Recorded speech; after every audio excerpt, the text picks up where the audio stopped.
Hey, what's up, everybody? True Boxing here. Thank you for coming back to Get Hit with the Truth. So today we're doing the What's Next on Jared, the real Big Baby Anderson, following his first ever loss, tough knockout loss to Martin Bakole on the Riyadh season card that took place on August 3rd on the Crawford Madrimov undercard. Now, before we get into that, if you could smash the like button, leave a comment, or subscribe to the channel, I really do appreciate any and all support that I can get as I continue to build my channel here. Also, real quick, I got Little True Boxing in the room with me, my boy Paulie. he enjoys me doing these videos and stuff. So yeah, let's jump into Jared Anderson. You know, coming off this loss, this was a tough one for him. It was a big card. It was a chance for him to shine and really make a statement. And Martin Bakole just ruined that whole thing. Early on in the fight, he got put down. He seemed like he was boxing well after that and landing shots, but he has no defense. Jared Anderson has no fucking defense. And it's tough because in the heavyweight division of all divisions, you cannot afford to not have any defense because you're going to get hit. And if you can't take those big shots, you know, and not many guys can, you know, you're going to get knocked out. And that's what happened. And it was a tough loss. You could tell he was frustrated as hell after the fight, really disappointed. But that, you know, the positive thing you should be looking at is that he's young. He's only like 24, and he has an opportunity to turn it around, especially in the heavyweight division. He has a lot of talent and he has a lot of power. Look at Daniel Dubois, 25 years old, 26 now, and he got his ass whipped against Alexander Usyk last year. He lost a few years ago to Joe Joyce, and he's bounced all the way back to become the heavyweight champion. So, and he's very young. So that's what I'm saying, you know. You got a lot of time in the sport, you know, hopefully, as long as you can stay healthy and win more fights than you lose. And I think Jared Anderson still has a future, even though he suffered this loss. So now the big question, though, is what's next for Anderson?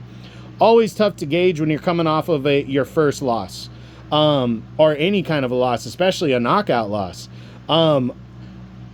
So these videos are usually shorter for the guys that are coming off a loss, but this one is going to be a short video because most guys aren't either going to want to fight him or he's not going to want to fight them, one or the other. Alexander Usyk fighting Fury, and he's not in the mix. Tyson Fury, not going to fight him because he's fighting Usyk.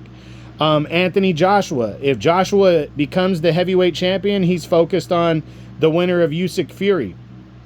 Or either one of those guys next. That's already been made clear. Danny Dubois, if he defeats Anthony Joshua in an upset, he's looking at only bigger fights, guys that are coming off victories. He's not going to look at Jared Anderson. Joseph Parker, he's looking at the bigger fights, the bigger names. He's coming off of 2 monster victories. He's not going to fight a guy like Jared Anderson after that.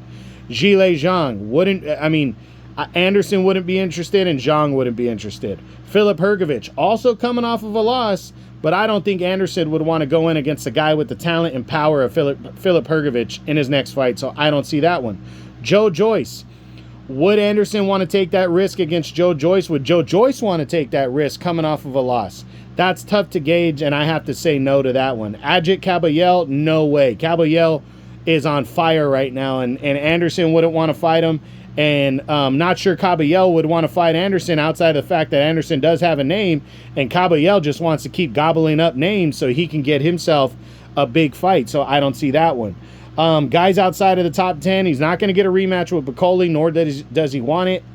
Michael Hunter, I don't see that one. F.A. Ajagba, maybe, if he wants to jump right back in the mix and take on a semi-decent heavyweight that he could potentially pull a victory off of, then Ajagba might be the guy.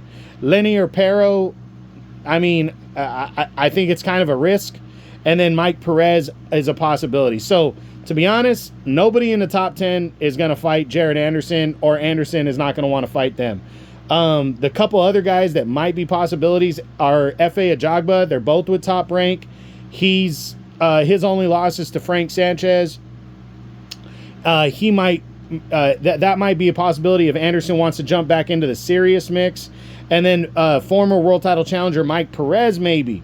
But Anderson, I really think he's going to take maybe the rest of the year off, kind of regroup, or say fuck that and come back on the big Riyadh season undercard and maybe just try to keep himself busy if Turki Al-Sheikh wants him. If not, he'll come back on a top rank card at the end of the year or early in 2025 and then get himself restarted. But it's tough to gauge when you're coming off of that first loss. I just hope he doesn't take too much time off because he has nothing to hang his head about. He lost to a good fighter and he did some things well. He just and he's young. He just has to realize what he needs to do to go out there and beat those kind of guys on that kind of level. So that's it. That's what I got. That's my what's next on Jared, the real Big Baby Anderson, following the first defeat of his career and knockout loss to Martin Bakole on the August 3rd Riyadh season supercard.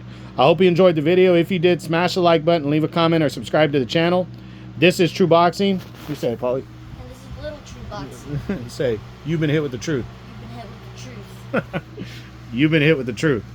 There you go.